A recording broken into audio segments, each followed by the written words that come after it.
Hey everybody, I'm here to talk to you today about phrasing and specifically about a kind of question-answer phrasing that has to do with symmetric space. This is something that blues players do a lot, not so much jazz players. But the idea is to play a phrase and then leave an equivalent amount of space to what the phrase itself took. So if I'm thinking about, let's say, a measure, and I'm treating that measure as the space to do that in, I can play over half of it and leave the other half blank. So if I do that, right, and I have this tempo that goes 1, 2, 3, 4, and I go bam, ba-da-do-dee-do, ba-ba-ba-bum. What happens?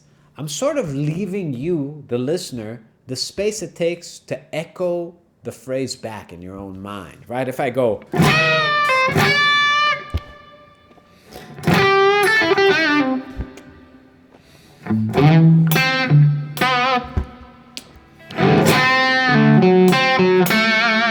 you sort of have room to think about it. Now, a measure is kind of tight, but if I do it on 2 measures, you're going to literally sing it back to me. You're going to go.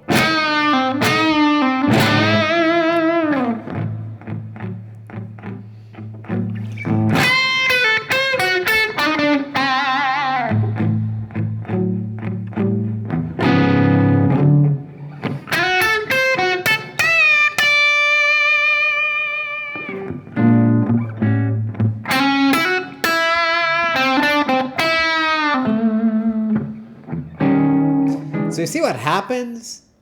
It activates a part of the listening brain that is parroting. If I go ba ba ba ba ba ba ba, you don't need to memorize what I just gave you. Our brains are just wired to shoot that information back.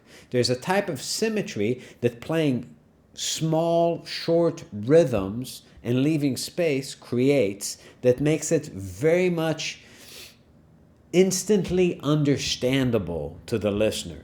And that's something you can use or not use. Jazz music intentionally sabotages this process with the way the lines are structured.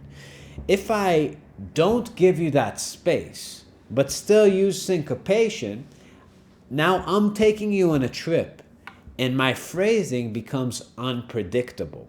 When you're listening to a guy like Charlie Parker or even Louis Armstrong play, the last thing you can say about their phrasing is that it's rhythmically predictable. Even when they're playing slow, they're using a lot of commas, a lot of short spaces, but not so much dotting things the way that a B.B. King or a guy like that would. And that creates a very, very different kind of mode of listening. It's less obvious what's happening. It's not just speaking to you in your own language. It's pulling you a little bit on a trip. So if I'm playing over a swing thing, even if it's a slow thing, like a 1, 2, 2, go, 2, I'm going to play rhythms now that don't give you that. And that's going to feel a little bit different. It's going to be like...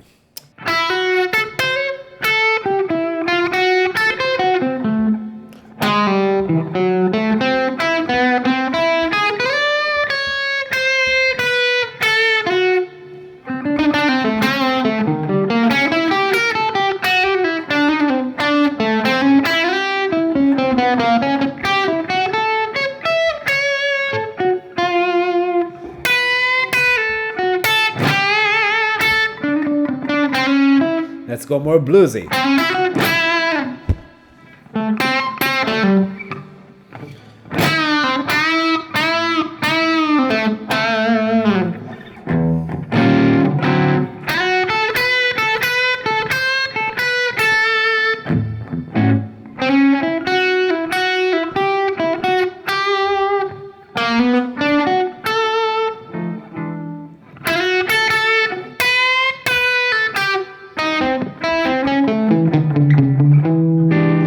So you see the difference between that jazz phrasing where I'm just really using syncopation to keep the lines going, ba ba ba be do be bam, bum bum bum ba dee doo dee dum be dum ba da da da da dee da ba ba bum be do dee do bum be dum ba ba.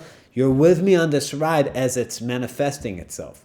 With blues, it's more like I'm giving you the space to echo things in your own brain. Ba do ba be ba beam. Ba do ba be bum bum bum bum. Free do ba ba ba bum.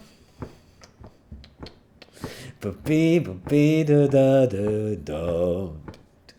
It's more like, it's a delay trail that's happening in the minds of the listeners. So that's just something to be aware of and a very, very good tool for your improvisation. Subscribe, comment, hit the bell, hit the like button, join our Patreon, check out all the rest of the videos. We're coming out with stuff all the time, and we'll see you next time. Bye-bye.